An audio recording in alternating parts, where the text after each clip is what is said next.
What's up, everybody? Welcome to Mom's Dinner. My name is Susie Weinrich. And if you're watching this in real time, Happy New Year. Here at Mom's Dinner, we help you feel successful in your kitchen with super easy and really delicious recipes. So if that sounds good to you, we would love to have you subscribe. Today, I'm gonna share with you how to make lasagna soup. It is all the flavors of lasagna that you love without the hours of labor that go into making lasagna. So stick around today. We're gonna make lasagna soup for dinner in a flash. When we serve this soup, it's going to be served with this ricotta parmesan mixture that is so good. So we're gonna actually start by making that. You're just gonna go in with 1 cup of whole milk ricotta, and then you know I hate shredding cheese, but we're gonna do it anyway.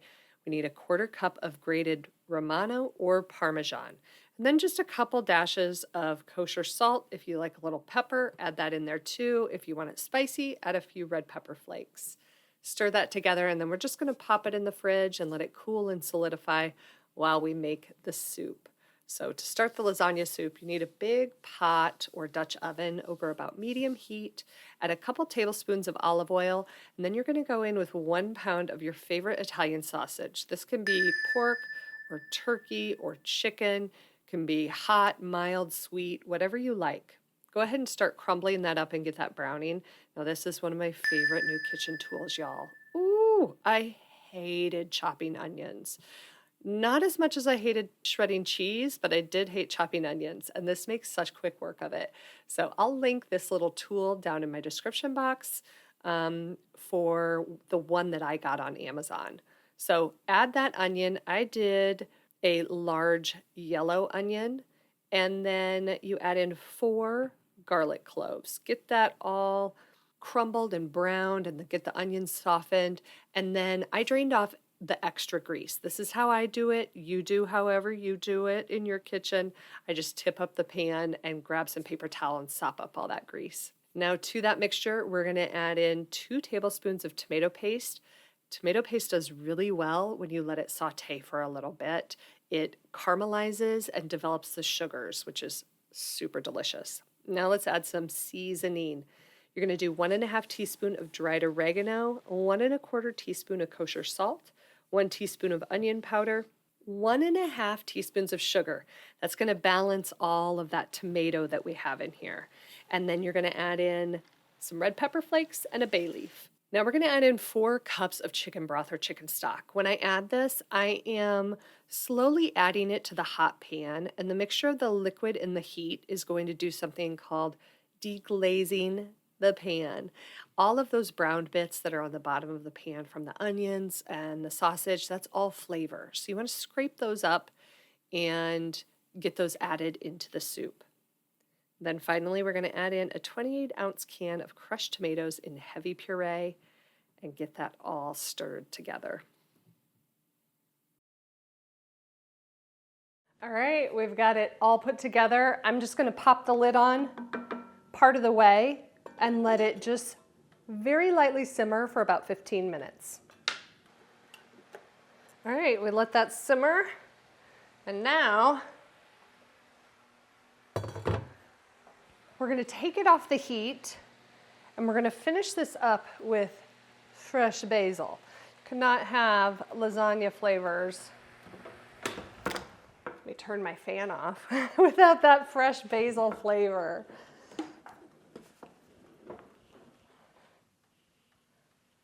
Ooh, yum. Oh, it's going to be so good. Okay. I'm going to just double check here really quick. How much basil? I thought it was a 1/4 cup. Yes, 1/4 cup. All right, so I've got this fresh basil. I will say Trader Joe's, if you have a Trader Joe's close by, Trader Joe's is a great place to get fresh basil. You get really a big container for not much money.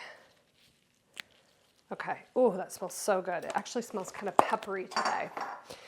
Okay, so I'm just gonna bundle this up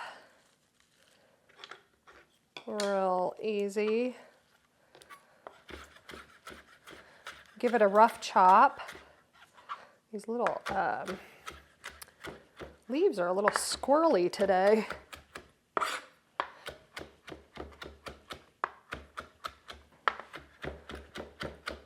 Okay, that looks good. We're gonna get that stirred in, and I can see the bay leaf there on the top of the soup, so I'm gonna go ahead and remove that.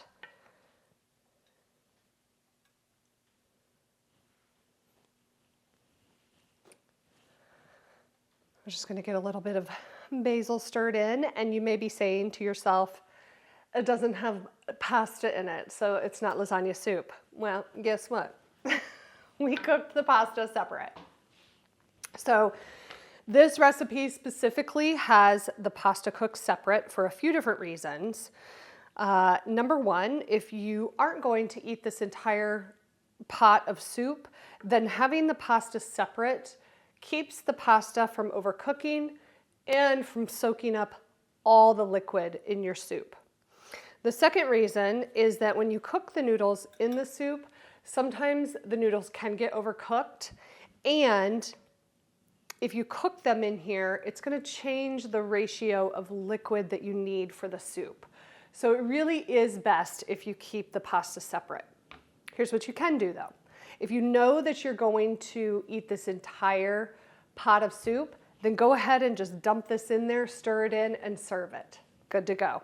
But what we like to do is actually spoon a little bit of the pasta in a bowl, pour the soup on top, and then top it with that ricotta mixture. Speaking of the ricotta mixture, I'm gonna grab that out of the fridge. All right, now that we've got all the parts, let's go ahead and build a bowl. All right, this is how we like to build a bowl. Just put a couple spoonfuls of warm pasta down in the bottom, and then take a soup ladle, or if you're me, a measuring cup, and ladle some of that lasagna soup base over top of the noodles. Then don't forget about that ricotta and parmesan mixture. Ooh, it adds such a great flavor, temperature, and texture. Then, if you want to make things a little pretty, add a little basil on top, and it's time to eat. Oh, it's gonna be so good.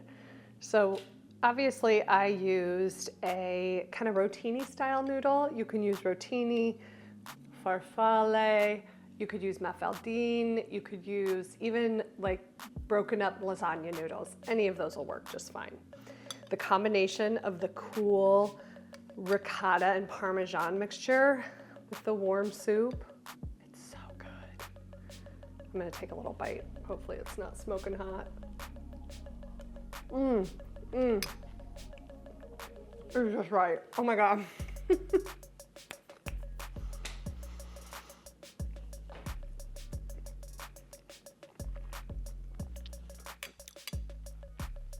That is just a perfect combination of flavors, textures, and temperatures. Really, really good. You can find the link for the printable recipe down in the description box, as well as a link to sign up for the Mom's Dinner newsletter where you can join our community and never miss out on a new recipe or a new video. So I hope that you make this lasagna soup in your kitchen and it helps you feel like a success at dinner time. Join me next Tuesday for another recipe video of something you can make and get on your table. Until then, have a wonderful week. See ya.